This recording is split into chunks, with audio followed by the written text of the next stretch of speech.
d'amende. Donc officiellement, d'après la police et les renseignements généraux, on était 3000. Ah, quand même. Donc on va dire, nous, les organisateurs, on va dire 3500. Voilà.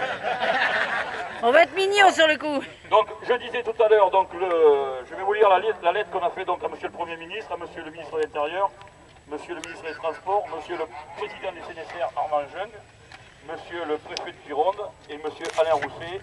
Donc voilà, et symboliquement, on est chez Monsieur Alain Rousset. Donc revendication de la manifestation du 19 octobre. Lettre ouverte. Un motard égale un vote. Nous, motards citoyens, connaissons parfaitement ce slogan.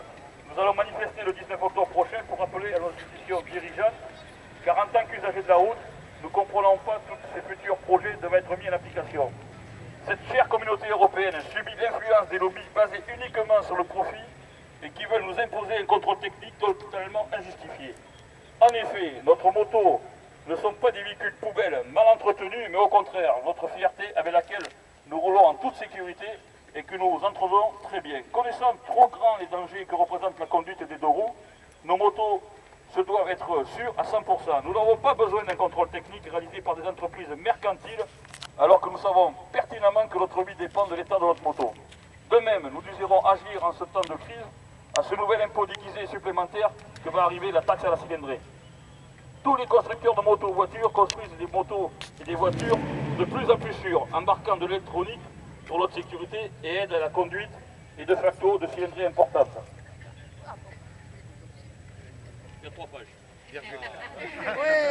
On ne parle pas de conduire une citadine électrique ayant besoin d'une aide au stationnement, mais de véhicules étant capables de transporter confortablement et durablement sur diverses distances ses passagers. Ces véhicules ont un moteur de plus important par sa cylindrée, mais pas forcément plus puissant, à savoir un custom plus de 1500 cm3 et courant et maintenant un roster avoisinant les 800 cm3.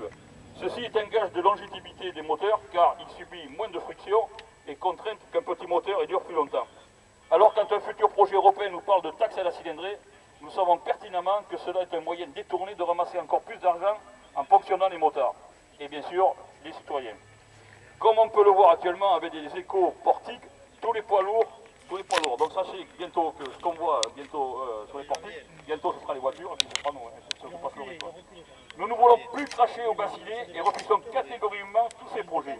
Au niveau national, la situation actuelle est remplie d'exemples déplorants. Dans le cadre urbain et périurbain, un déplacement en moto est nettement moins polluant qu'une voiture grâce à un temps de trajet raccourci. Favoriser l'emploi des deux roues motorisées dans la meilleure condition de circulation possible semble une gageure. Pourtant, un décret autorisant les remontées interfiles permettrait aux deux roues une meilleure fluidité des trafics. Donc on se bat pour ça, pour l'interfile. Mais à l'inverse, on veut réduire la vitesse en engageant un temps de trajet plus long. On supprime l'éclairage existant sur les portions voire dangereuses, exemple la nuit, la rocade bordelaise.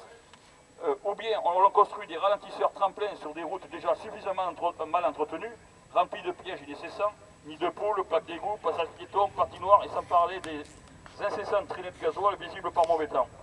La récente hausse d'accidentologie montre que nous ne roulons pas dans des conditions suffisantes. Nos motos sont sûres, mais nous ne voulons pas nous tuer suite à un défaut de vigilance de tous les usagers de la route ou des aberrations des services étatiques. Il est illusoire de croire que le fait de nous obliger à nous équiper d'un gilet airbag, parce que ça, le CNSR, ils nous ont dit on va avoir un gilet airbag, mais à 800 €, qu'est-ce qu'ils payent? Pas moi. Donc il faut le savoir. On fait que j'en suis là. Ouais, ça y est. Sauvera des dizaines de vies. Si nous le jugeons nécessaire et fiable, nous saurons nous en équiper, mais avant cela, il faut que nous puissions rouler en toute sérénité. Nous savons depuis longtemps que nos radars ne sont qu'un revenu supplémentaire pour l'État et qu'à moins de mettre un tous les 10 mètres, leur efficacité est très réduite et que, par leur remplacement.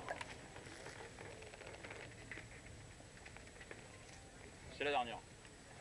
Cela a principalement engrangé une population de plus en plus importante roulant sans permis et énorme rentrée d'argent pour les sociétés exploitantes de l'État français. Alors quand vous voulez nous uniformiser avec une plaque d'immatriculation grand format 2113 à l'instar de nos voisins nordiques, nous savons que c'est dans l'optique d'avoir une totalité fiabilité sur les images flashant et piégeant les contrevenants et pouvoir nous verbaliser. Quand on peut voir depuis plus de 30 ans le fort pouvoir de mobilisation qu'ont les motards, il est légitime de notre part de demander à être reconnus par les instances dirigeantes et que dans un processus démocratique, nous soyons représentés en parité égale avec d'autres fédérations, donc je veux dire la FMC. Dur à comparer 40 millions d'automobilistes avec quelques millions de deux roues, mais plus fortement sensibilisés danger de la route et très revendicatifs qu'un moteur, la plupart du temps, est aussi un automobiliste. Donc nous, en Gironde, la Ligue de défense des motards, nous sommes plus de 300. Voilà, 300 adhérents. Donc nous, on est, je le redis bien, parce que tous ceux qui ont été en gilet orange et gilet jaune, c'est le staff de la LDM, nous, on est sur une cotisation. On est sur une cotisation à 15 €, on est des bénévoles, on n'a pas de salariés chez nous. Donc voilà, et je remercie toute mon équipe qui s'est mobilisée pendant des semaines pour pouvoir vous faire cette manif. Voilà, merci à vous et encore, nous serons là pour vous. Voilà.